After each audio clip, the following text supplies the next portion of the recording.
Не бойтесь, я возвещаю вам великую радость, которая будет всем людям, ибо ныне родился вам в городе Давидовом Спаситель, который есть Христос Господь.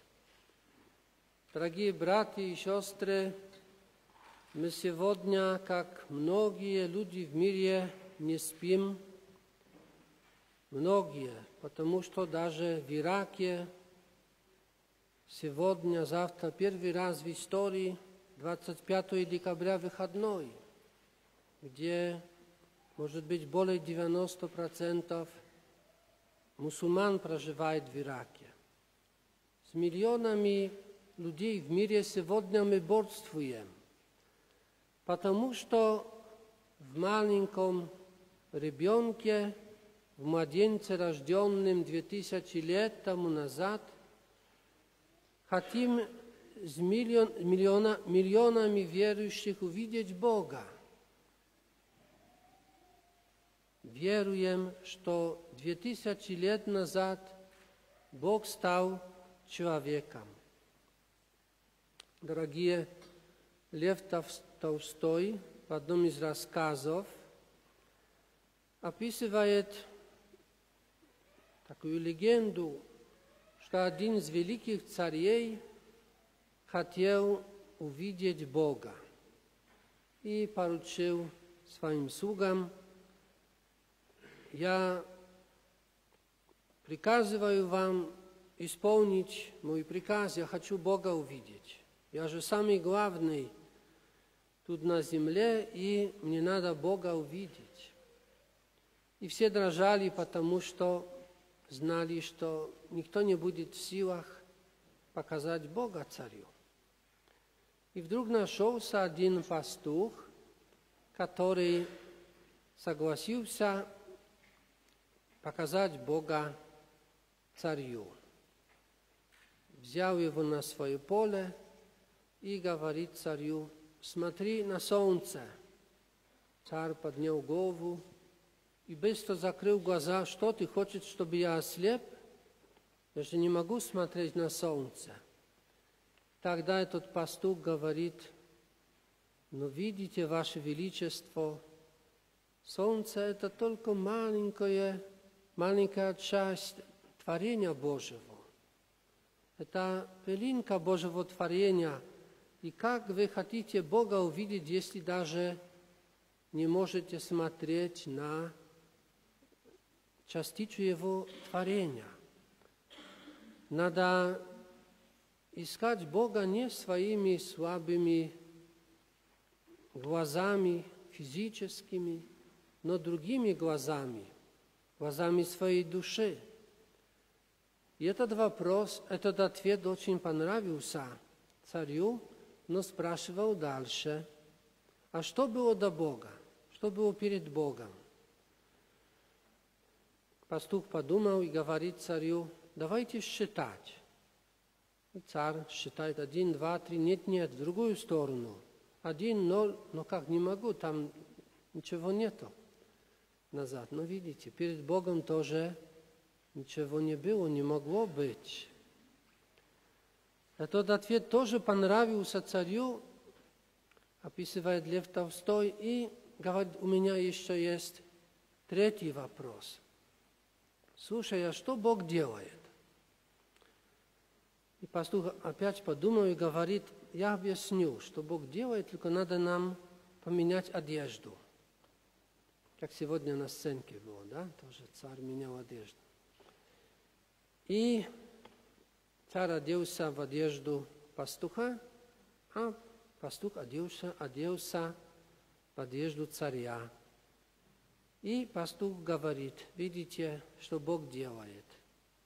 Он то, что наше, слабое, грязное, забирает, отдает нам свое, то, что прекрасное, то, что мы называем Божьей благодатью, то, что называем свободой от греха. Он принимает нашу природу, чтобы дать нам свою.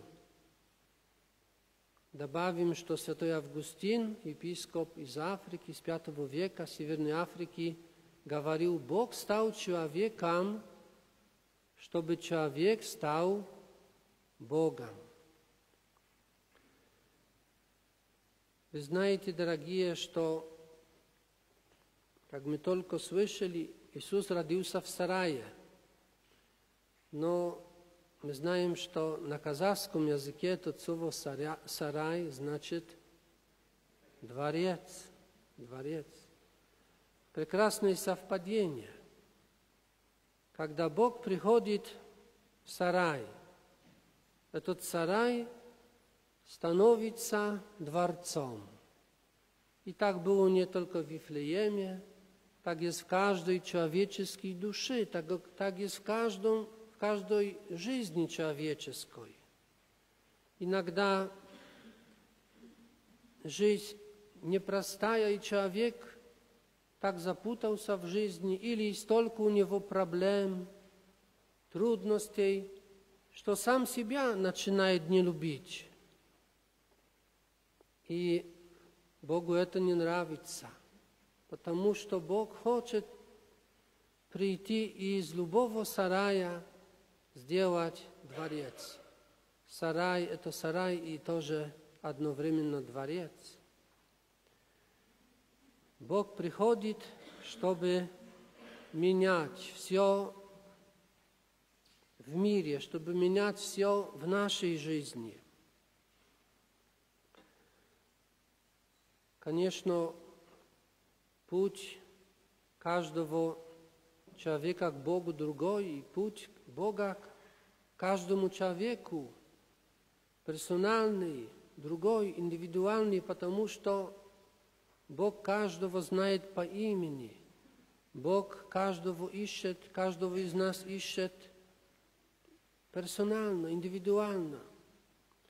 Но я помню, один мужчина говорит: у меня всегда было много вопросов, не находил ответов, люди не могли мне ответить, но когда я прочитал Новый Завет, тогда вопросы исчезли.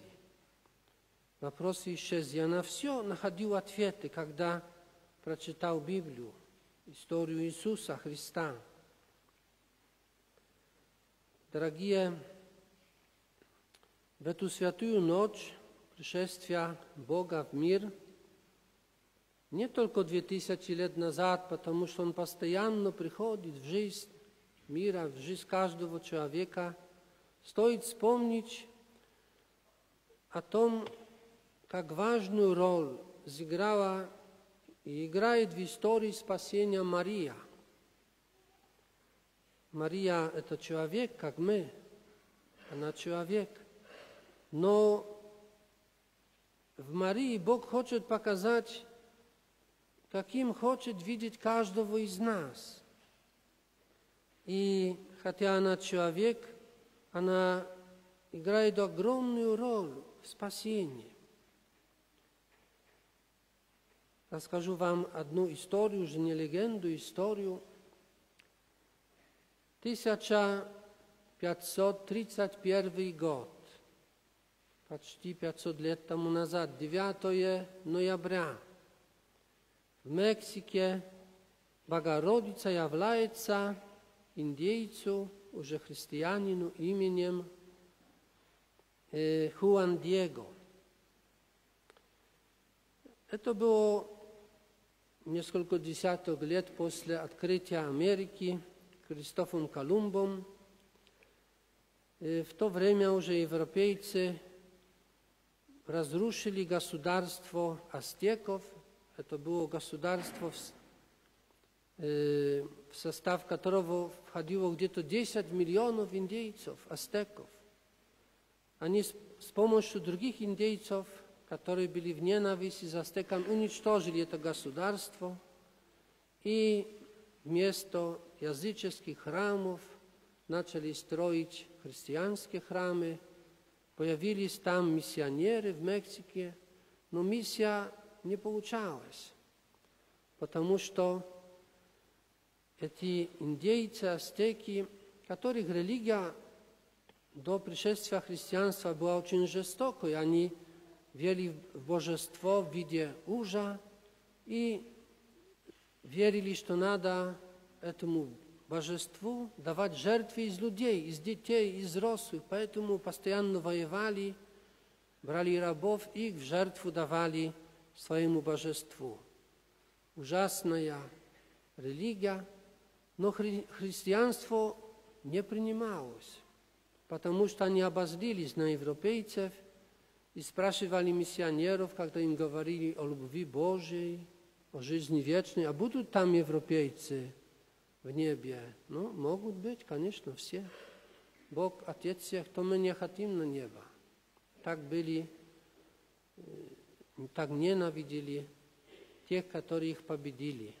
И все поменялось, когда в 1531 году Мария в виде метиски, не европейка, не индейка, является Хуану Диего. Конечно, никто не хочет вначале верить ему, что видит Марию.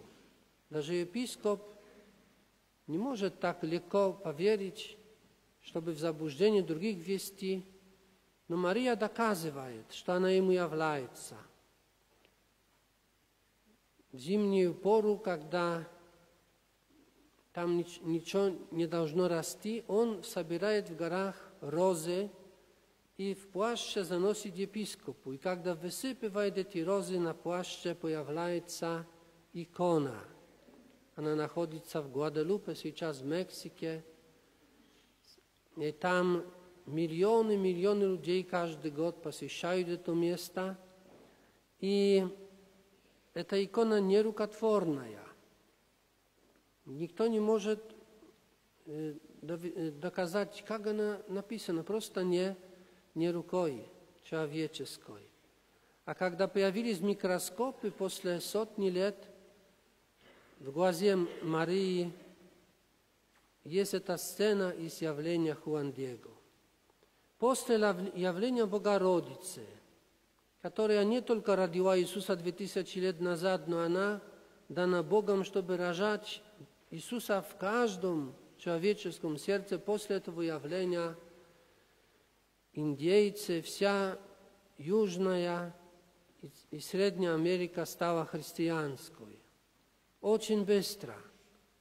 Это причина явления Богородицы на этом континенте. И так есть по сей день.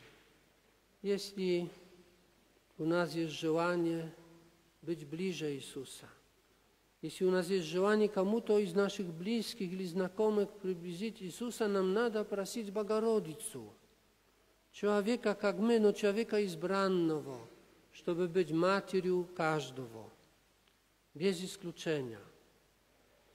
И с помощью Богородицы мы сами можем приблизиться к Божьей любви и можем эту любовью Божью поделиться с другими. Дорогие, ежегодно Рождество Христово – это призыв Иисуса, чтобы мы стали больше любить. Мы знаем, как непросто любить друг друга в наших семьях, в наших коллективах, на работе, в соседстве. Даже если стараемся, это очень трудно. Но Рождество ежегодно призывает нас, чтобы мы пробовали, чтобы мы с силою Иисуса постоянно и заново входили на путь любви. Матерь Тереза из Калкутты говорит, что Рождество происходит тогда, когда прощаешь своим близким. Рождество происходит тогда, когда улыбаешься доброжелательно другим. Рождество происходит, когда ты намерен заново входить на путь любви. Аминь.